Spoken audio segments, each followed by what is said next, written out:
한 조각 계획 레슨.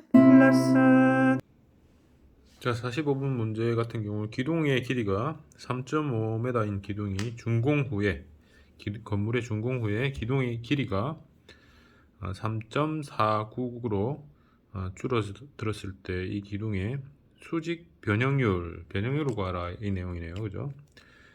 변형률은 이제 원래 길이분의 늘어난 길이 델타 L이죠. 이걸 원래 길이분의 원래 길이죠. 원래 길이 늘어난 길이, 그죠? 늘어난 길이 마이너스 L, 그죠? 원래 길이분의 이제 줄어드는 길이나 늘어난 길이가 있죠. 이 최종 길이에다가 원래 길이 빼야 되겠죠, 그죠? 그래서 한번 구해보면 원래 길이가 얼마요? 3.5네요. 3.5에다가 늘어난 길이가 3.499 마이너스 3.5가 되겠네요. 자, 이렇게 하면 답은 얼마입니까? 네, 이게 마이너스가 되네요. 마이너스 0.00029, 이게 답이네요. 자, 3번이 답입니다. 자, 기둥이 길이가 원래 3.5m였는데 약 3.499로 줄어들었을 때 수직 변형률을 구하는 건데요. 기둥이 줄어든단 말은 기둥이 줄어든다. 축소. 이게 기둥 축소 현상에 대해서 약이 잘 안 나오네요. 기둥 축소에 대해서는 여러분들이 공부를 할 필요가 있습니다. 그래서 오늘 할 내용은 오늘은 기둥의 부동 축소량에 대해서 하겠습니다. 디퍼렌셜 컬럼 쇼터닝이라 하는데 주로 컬럼 쇼터닝이라는 말을 많이 써요. 자, 기둥의 부동 축소가 생기면 어떤 현상이 생기느냐, 그 다음에 방지하는 방법, 그것은 나머지 여러분들이 나중에 배울 겁니다. 자, 우리가 이걸 알기 위해서는 응력은 시그마죠. 시그마는 원래 단위 면적당 단면적이죠. 응력은 단위 면적당 받는 힘, 여기 적어볼게요. 힘, 이거는 단면적이죠. 이렇게 표현이 되겠죠. 자, 이 건물이 이제 탄성 범위 내에 머무른다면 응력은 탄성 개수 곱하기 2 입실론, 이게 보통 후크의 법칙이죠. 근데 이 변형률은 이거는 탄성 개수, 이 변형률이죠. 아까 문제에 변형률은 어찌 됐습니까? 변형률은 원래 길이분의 늘어난 길이, 이렇게 표현이 되죠. 그래서 이 두 가지 공식을 합치면 A분의 P죠. 그래서 시그마는 2 곱하기 입실론에서 이 시그마를 A분의 P로 대입합니다. 그러면 A분의 P는 2 곱하기 원래 길이분의 늘어난 길이, 이렇게 되겠죠. 이렇게 돼요. 자, 그래서 컬럼 쇼터닝은, 자, 이 델타는 뭐냐면 이 기둥이, 이 건물이 볼까요? 기둥의 한 층에 기둥이 100톤 정도가 걸린다 칩시다. 100톤. 여기가 50톤이겠죠. 그러면 예를 들어 50톤 걸려가지고 쭉 하다 보면 100, 200, 300 이렇게 쭉 내려가죠. 4, 5, 6, 7, 8, 9, 10, 11, 12 1200톤의 하중이 이렇게 중앙에 걸리고 있겠죠. 자, 이러한 힘이 걸렸을 때 이 1200톤이란 말은 이 P를 말하는 겁니다. P. 그래서 한번 여기다 공식을 다시 한번 적어볼까요? 델타 E 이거죠. 그런 E 곱하기 A분의 P 곱하기 L이다. 자, 이 기둥을 한번 이렇게 옆에 표현해보죠. 이 기둥이 이렇게 생겼다고 생각합시다. 이 기둥이라 합시다. 이 기둥 1200톤. 이 기둥이, 요 기둥을 한번 그려보면 위에서 어떻게 됩니까? 1200톤이라는 하중이 이렇게 내리꽂힐 거예요. 그 다음에 이 친구가 줄어듭니다. 1200톤의 하중이 해가지고 이게 수축을 하게 되죠. 탄성 처짐, 이 델타 델타. 그죠? 이 델타가 뭡니까? 그죠? 원래 길이보다 늘어나는 길이. 줄어든 길이죠. 줄어든 길이가 얼마냐? 이렇게 구하는 겁니다. 그러면 우리가 탄성 처짐이라고 부르죠. 탄성 처짐은 뭡니까? 콘크리트의 탄성 계수, 그러니까 철근 콘크리트의 탄성 계수 곱하기 단면적, 그 다음에 힘 곱하기 이거는 L은 뭡니까? 요 총 길이죠. 요 길이가 L입니다. 층고를 나타내는 게 층고. 그래서 기둥의 축소량이 커지려면 어떻게 됩니까? P가 커지면 축소량이 커지죠. 네, 커지는 게 이게 커지는 게 어떻게 커지는 가 한번 봅시다. 이 공식대로라면 힘이 커지면 그래서 1200톤보다 만약에 이게 2000톤이 되면 이게 당연히 줄겠죠. 이게 네, 기둥이 더 줄겠죠. 그 다음에 길이 이 층고 보통 우리 건물의 층고는 3.5에서 4m 정도 되는데요. 4m 이 층고가 높을수록 당연히 기둥의 축소량은 늘어나겠죠. 또 반대로 생각하면 이 탄성 계수는 거의 비슷하니까 그대로 두고요. 예, 철근 콘크리트 탄성 계수는 비슷하니까 이 A는 뭡니까? 단면적이죠.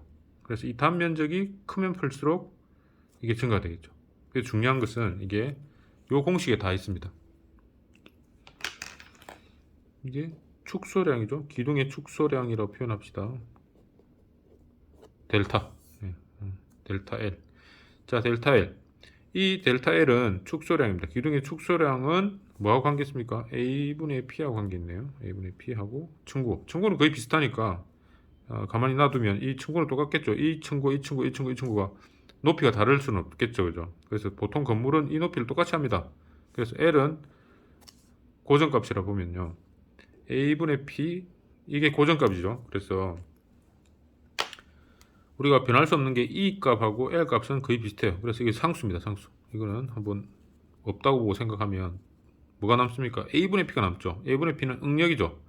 그래서 기둥의 축소량은 가장 중요한 거는 이 A분의 P를 A분의 P가 시그마죠. 예. 이 응력을 동일하게 맞춰야 된다.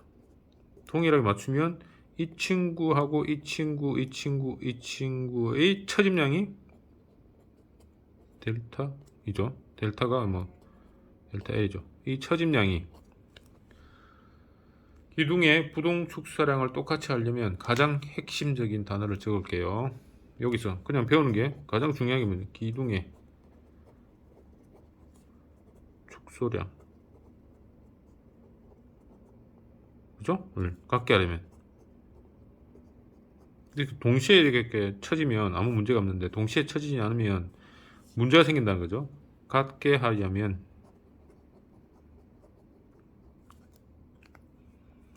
가장 중요한 겁니다. 각 기둥의 응력을 동일하게.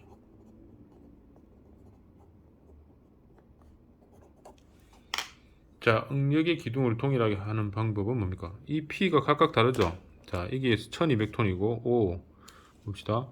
5, 10, 15, 20, 30 그러니까 100톤, 150톤, 200, 3, 250, 300, 350, 400, 450, 500, 550톤이네요. 자, 이 가쪽 기둥에 떨어지는 힘은 550톤이에요. 그래서 약 2배네요. 그죠? 2배. 그러니까 2배보다 작죠? 그래서 응력비를 똑같이 하려면 이 친구는 단면적을 얘보다 2배보다 얘를 2배 크게 하면 되겠죠. 그래서 여기서 보시면 이 친구의 응력을 똑같이 하려면 자, 하나는 500이란 힘이 나왔고요. 550이라 합시다. 하나는 1200이란 힘이 왔어요. 이거를 응력을 동일하게 하려면 힘이 2배니까 단면적을 A를 이 친구는 2A로 가야 됩니다. 그렇게 되면 응력이 동일해지겠죠. 아시겠죠? 이 친구를 A라 치면 이 친구를 A라 치면 이 친구는 2배 A를 해야 된다 이 말입니다. 그래서 기둥을 우리가 여기에 이 친구가 C2, C1이라 치면 C1의 단면적이 A가 있겠죠. 단면적하고 C2의 단면적 A2 이거를 갖다가 응력을 동일하게 하려면 A1이 2A1 하게 되면 동일한 응력을 갖게 됩니다. 자, 그게 가장 핵심 포인트예요. 응력이 같다면 이 쇼트닝 값은 같다라는 개념입니다. 아주 쉽죠? 우리가 지금 어려운 공식 설명했나요, 제가? 역학 시간에 배운 A분의 P 하나, 그 다음에 시그마는 E 입실론, 이 두 가지의 공식으로 콜롬 쇼트닝은 정의가 됩니다. 자, 이렇게 이 공식 하나, 이 공식 하나, 그 다음에 이 공식 하나죠. 이게 가장 중요한 공식이죠. 예. 그렇게 되면 쇼트닝이 정리가 되죠.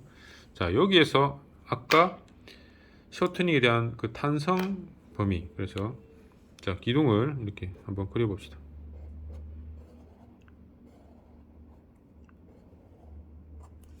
자, 기둥을 이렇게 힘을 주면 처진다 했습니다. 이렇게 델타 L만큼, 그죠? 이게 원래 높이 청구가 L을 합시다. 자, 처지면 즉시 처짐, 이 P에 의한 즉시 처짐 1번 즉시 처짐, 이걸 우리가 탄성 처짐이에요. 이거는 뭡니까? 월 델타 L은 2A분의 P 곱하기 L 이렇게 되죠. 이렇게 구하는 겁니다. 두 번째 중요한 것은 여기에다가 장기 처짐 있죠. 여기는 크리프 건조 수축. 자, 이 친구를 이해해야 됩니다. 크리프 건조 수축.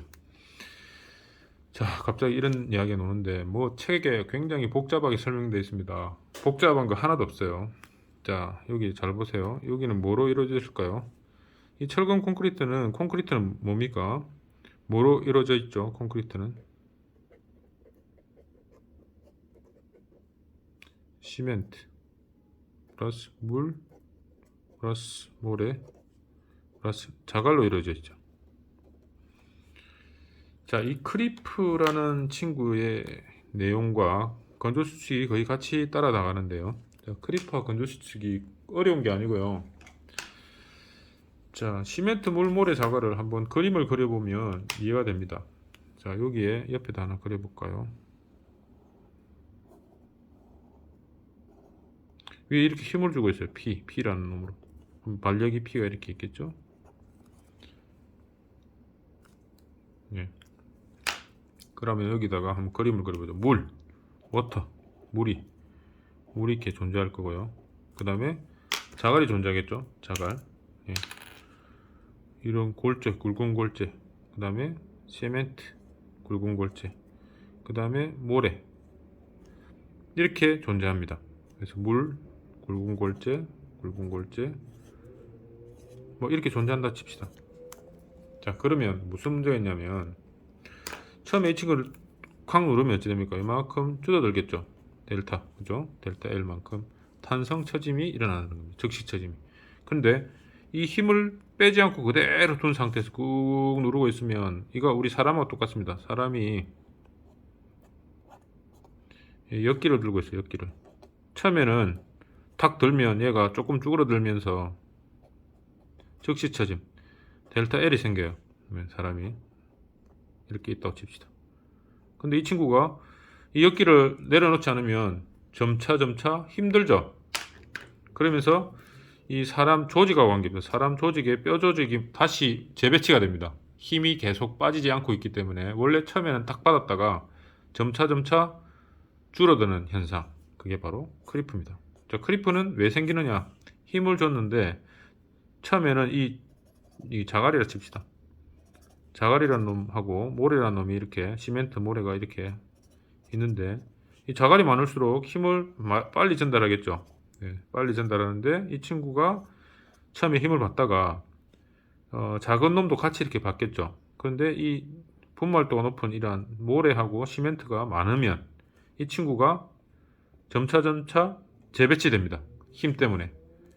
그래서 이 모래가 뭐 왼쪽 오른쪽으로 약간 뭐 틀리겠죠. 그러면서 이 추가적인 힘들이 변이가 발생하죠. 원래는 델타 L이었는데 델타 L 다시가 발생을 하죠.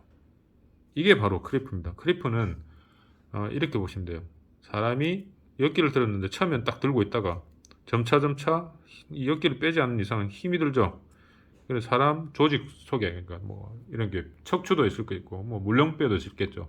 그 물렁뼈가 재배치되면서 그 원자 구조가 이 원자는 분자 구조가 재배치되면서 이게 자기 자리를 찾으면서 이게 밑으로 처지는 현상. 그게 시간이 가면서 자기 자리를 찾기 때문에 문제가 생기는 겁니다. 그래서 이것을 우리가 시간이 걸린 데서 장기 처짐이라고 불러요. 자, 이걸 그래프라고 합니다. 그래프.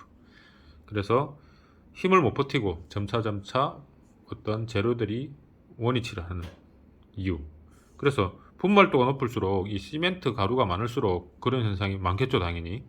그다음 자갈이 많을수록 그런 현상이 없겠죠. 자갈은 이게 움직일 수가 없으니까요. 근데 분말도가 많을 경우 분자 구조가 왼쪽 오른쪽으로 만약에 움직이면서 처짐을 야기하더라. 그게 바로 크리프입니다. 자, 건조 수축은 같이 일어나는데요. 건조 수축은 마찬가지로 이 물이 같이 크리프하고 거의 동시에 일어나요. 예, 크리프하고 건조 수축은 이렇게 물이 빠지면서 이 친구가 줄어드는 현상입니다. 당연한 내용이죠. 시멘트는 수화 반응이 일어나고 나서 잔여수가 빠지고 그다음에 수화 반응에 물이 또 빠지니까 이 체적이 이렇게 주는 겁니다. 체적이. 이 친구는 그냥 머드팩이라고 보시면 돼요. 우리가 머드팩을 하다 보면 조금 있으면 처음에는 몰랑몰랑 하다가 건조해버리죠. 그러면 체적이 줄어들면서 얼굴이 당겨지겠죠. 그게 바로 건조수축 현상입니다. 그래서 장기처짐은 두 가지가 일어나죠. 그래서 통상 적시처짐하고 장기처짐을 같이 하는 거죠. 크리프는 보통 1년 이내에 다 발생하죠. 네, 건조수축도 마찬가지인데요. 이게 시간이 갈수록 점차 물이 빠져나가면서 추가적으로 발생을 많이 합니다. 그래서 대부분 다 적시처짐과 장기처짐 이런 것들이 발생합니다. 대부분은 1년 안에 다 발생하는데 5년까지 지속한다라고 보시면 되죠. 그래서 이제 실무적으로 보통 적시처짐이 5cm 생기면 장기처짐은 한 5에서 10cm 정도 추가로 생기니까 적시처짐하고 장기처짐은 거의 2배 가깝게 발생한다. 2cm 합시다. 네. 이렇게 보시면 됩니다.